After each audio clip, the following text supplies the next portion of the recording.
Phone பாவிக்கிறோம், hand போனும் இருக்குது, sim கார்டும் இருக்குது. சிம் கார்டை போடுறோம், பேசி தள்ளுறோம், லோக்கல் கோல் எடுக்கிறோம், ஐடிடி கோல் எடுக்கிறோம், ரோமிங் எடுக்கிறோம், எல்லாம் செய்யறோம். ஆனா என்ன நடக்குதுன்னு கொஞ்சம் சிந்தித்தமா?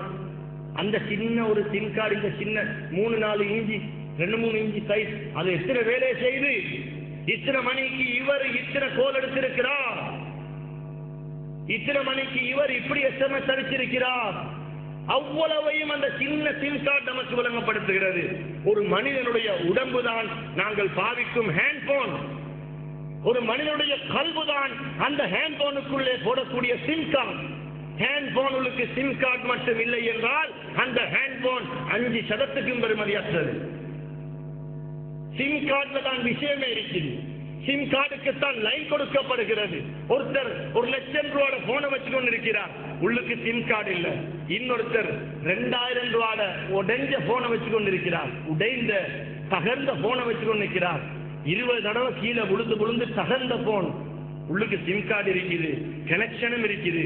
அவர் வெளிநாட்டுக்கு பேசுகிறார் 2000 ரூபாய் போன்ல, இவர் 1 லட்சம் ரூபாய் போன், சிம் கார்டு கிடையாது, பேச முடியாது, அடுத்த வீட்டுக்கும் பேச முடியாது. கல்பு சுத்தமாக இருந்தால் முழு உலகத்துக்கும் பேசலாம். கல்பு சுத்தமாக இருந்தால் முழு உலகத்தையும் ஓரிடத்தில் இருந்து பார்க்கலாம். கல்பு சுத்தமாக இருந்தால், இதுதான் அபுல் ஹசன் அலி ஷாதுலி ரலியல்லாஹு தஆலா சின்னவர்களா சிறியவர்களா? உஸ்தாதுல் ஆரிஃபீன், ஆரிஃபீன்களின் உஸ்தாத், அல் குத்துபுல் அக்பர், குத்துபுமார்களுக்கெல்லாம் பெரிய குத்துபு, வல் கௌதுல் அஷ்ஹர், பிரபல்யமான அல்லாஹ்வுடைய உத்தரவை கொண்டு முரீதீன்களை பாதுகாப்பவர். இந்த பட்டம் அல்லாஹ்வுடைய கிருபையினால் அவர்களுக்கு கிடைத்த பட்டங்கள். அவர்கள் சொல்கிறார்கள், என்னுடைய முரீதீன்கள் உலகத்தில் எந்த திக்கிலிருந்து என்னை அழைத்தாலும் அது எனக்கு கேட்கிறது, நான் பதில் சொல்கிறேன். எந்த முரீதுடைய கல்பு முத்துமைனாவுடைய அந்தஸ்தை தாண்டி இருக்கிறதோ அவருக்கு அது விளங்கும். மற்றவர்கள் அம்மாராவில் இருப்பவர்களுக்கு என்னுடைய உதவி இருக்கலாம், ஆனால் என்னை அவர்களால் உணர முடியாது. ரோமிங் என்று ஒன்று இருக்கு, எல்லாருக்கும் தெரியும். ரோமிங் என்ன? உலகத்துல எந்த துனியா தொங்கலுக்கு போனாலும் இந்த டயலாக் மூலமாகவோ மொபிட்டல் மூலமாகவோ அவர் எடுத்த அந்த ரோமிங் உலகத்துல எங்க போனாலும் அந்த நாட்டுல டெலிகாம்ல அது போயிட்டு சேர்ந்து அந்த போன் வேலை செய்யும். இப்ப உதாரணமாக ஒருத்தர் சவுதியில இருக்கிறார் என்று வச்சுக்கொள்ளுங்க, சவுதிக்கு ஒரு கோட் நம்பர் இருக்குது, 00966 அடிச்சிட்டு அங்கிட்டு நம்பர் அடிச்சா தான் சவுதிக்கு பேசலாம். இந்தியாவுக்கு ஒரு கோட் நம்பர் இருக்குது, 0091 அடிச்சிட்டு தான் அங்கிட்டு நம்பர் அடிக்கணும். துபாய்க்கு ஒரு நம்பர் இருக்குது, 00971 அடிச்சிட்டு தான் துபாயில நம்பர் அடிக்கணும். இது முறை. இந்த முறை தவறி யாராவது வீட்டில் இருந்து கொண்டு ஒரு நாள் அல்ல ஒரு வருஷம் சவுதிக்கு 00966 போடாம கோல் எடுத்தாலும் பேசவே முடியாது, பேசிய சரித்திரமும் கிடையாது. ஆனால் ஒருத்தர் ரோமிங் லைன் எடுத்திருக்கிறார், அவர் எங்கேயோ ஒரு துனியா தொங்கல்ல இருக்கிறார், அவர் எங்கே என்று தெரியா, யாருக்கும் தெரியா. ஆனால் அவருடைய நண்பன் இவர் ஸ்ரீலங்கால தான் இருப்பார் என்று நினைச்சு கொண்டு நோட் 777 என்று அடிச்சு காதுல வச்சுக்கொண்டு நிற்கிறார். பெல் படுது, ரிங் ஆகுது, ஓபன் பண்ணி, அஸ்ஸலாமு அலைக்கும், நீங்க எங்க? நான் சுவிட்சர்லாந்து இருக்கேன். சுவிட்சர்லாந்துலயா? அப்ப நான் நோட் 777 அடிச்சேன். சுவிட்சர்லாந்துக்கு எப்படி எடுக்கிறேன்னு தெரியாது, சுவிட்சர்லாந்து கோட் நம்பர் தெரியாது.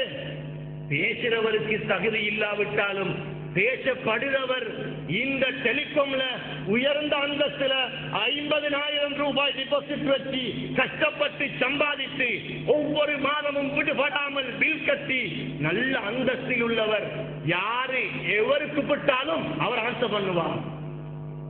கோட் நம்பர் தேவையில்ல.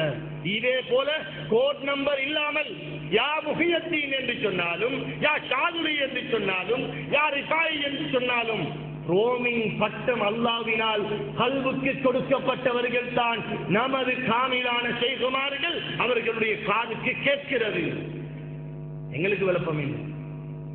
நாங்கள் எல்லாரும் ஷேகுமார்கள் அழைக்கிறோம், யா பாசி என்று அழைக்கிறோம், யா ரிஃபாயி என்று அழைக்கிறோம். இது வணக்கம் அல்ல, அழைப்பு. யாரையும் அழைக்கலாம். ஹயாத்தோடு இருக்கும் பொழுது அழைக்க முடியும் என்றால் வஃபாத்துக்கு பின்பும் அழைக்கலாம். அது ஷிர்க்கு கிடையாது. அது இபாதத்து சம்பந்தப்பட்ட விஷயம் அல்ல. முழு உலகத்தில எத்தனை ஆயிரம், எத்தனை லட்சம், எத்தனை கோடி தப்சீர் இருக்கிறதோ அவ்வளவு தப்சீரையும் புரட்டி பாருங்க. அல்லாஹ்வை தவிர வேறு யாரையும் நீங்கள் அழைக்க வேண்டாம் என்று வந்த குர்ஆன் ஆயத்துக்கு தப்சீரை பாருங்க. அந்த தப்சீரில் அழைக்க வேண்டாம் என்றால் வணங்க வேண்டாம் என்பதுதான். எனவே வலீஃபா, யாக்கூத்தியா, எங்களுடைய சாதுரியா தரிகா ஔராதுகள், எங்களுடைய பைத்துகள், கசீதாக்கள், இந்த அவ்வளவு விஷயத்திலையும் நாங்கள் ரசூல்மார்களை அழைக்கிறோம், வலிமார்களை அழைக்கிறோம். ஏன் அழைக்கிறோம் தெரியுமா? அவர்களுடைய பரக்கத்தை பெற்றுக் கொள்வதற்காக. அல்லாஹு தஆலா யாருக்கும் நேரடியாக ரஹமத்தை செய்தது கிடையாது, யாருக்கும் நேரடியாக ரிஸ்க் கொடுத்தது கிடையாது, யாரையும் நேரடியாக எதுவும் செய்ததில்லை. அல்லாஹ் நேரடியாக ஒன்றும் செஞ்சதில்லை.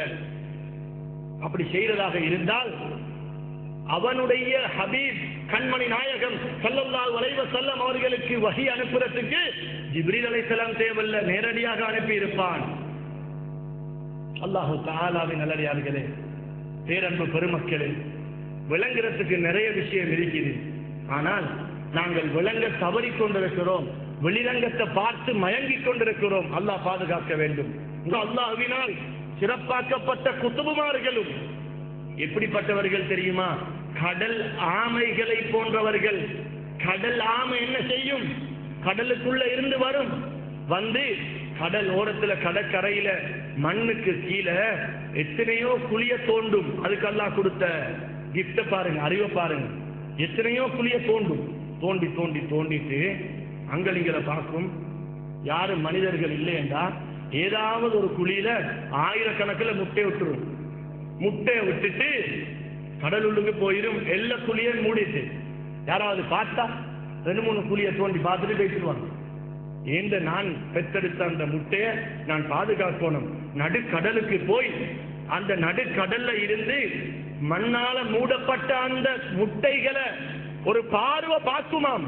அந்த பார்வையுடைய சூட்டுக்குத்தான் அந்த முட்டைகள் எல்லாம் வெடித்து குஞ்சு பொறிக்கிறதாக அபுல் ஹசன் அலியுனி ஷாதுரி ரலியல்லாஹு தஆலா சொல்லிட்டு சொன்னாங்க, இந்த கடல் ஆமைகளை போலதான் எனது முரீதீங்கள், குத்துபு நாயகத்தின் முரீதீங்கள், ரிஃபாய் நாயகத்தின் முரீதீங்கள், வேறு தரிகாக்களின் முரீதீங்கள் அந்தந்த குத்துபுமார்களுடைய ஷரியா பின்பற்றணும், ஷரியத்தும் இருக்கணும், தரிகத்தும் இருக்கணும், ஹகீகத்தும் இருக்கணும். ஷரியத் இல்லாமல் ஒன்றும் கிடையாது. ஷரியத்தை விட்டு விட்டு தரிகத்து கிடையாது.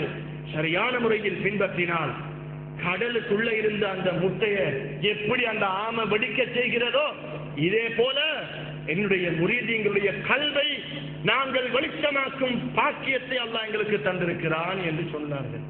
எனவே நாங்கள் எல்லோரும் பாக்கியம் பெற்றவர்கள், துப்பாக்கியவான்கள் அல்ல. தரிகாவை அல்லாஹ் தந்திருக்கிறான். சரியான முறையில் நாங்கள் அதை செயல்படுத்த வேண்டும். கண்மணி நாயகம் ஸல்லல்லாஹு அலைஹி வஸல்லம் அவர்களை யாராவது மஹப்பத்து வைக்கவில்லை என்றால் அவர் மூமின் அல்ல. கண்மணி நாயகம் ஸல்லல்லாஹு அலைஹி வஸல்லம் அவர்கள் ஒருவர் பரலான தொழுகையை தொழுது கொண்டிருக்கும் பொழுது கூப்பிட்டால், அழைத்தால் தொழுகையை விட்டுட்டு போறது பரல். குர்ஆன்ல வருது, குர்ஆன்ல வருது. لا يؤمن أحدكم حتى أكون أحب إليه من والده وولده والناس أجمعين. அதுக்கு பிறகு உமர் ரலியல்லாஹு சொன்னாங்க, உங்களோட நஃப்ஸை விட, உங்களோட உயிரை விட நீங்க என்ன நேசிக்கணும். உயிர் போனாலும் பரவாயில்லை, என்ன நேசிச்சாத்தான் மூமின் என்று சொன்னாங்க. அதை விளங்கின நாங்க போவோம்.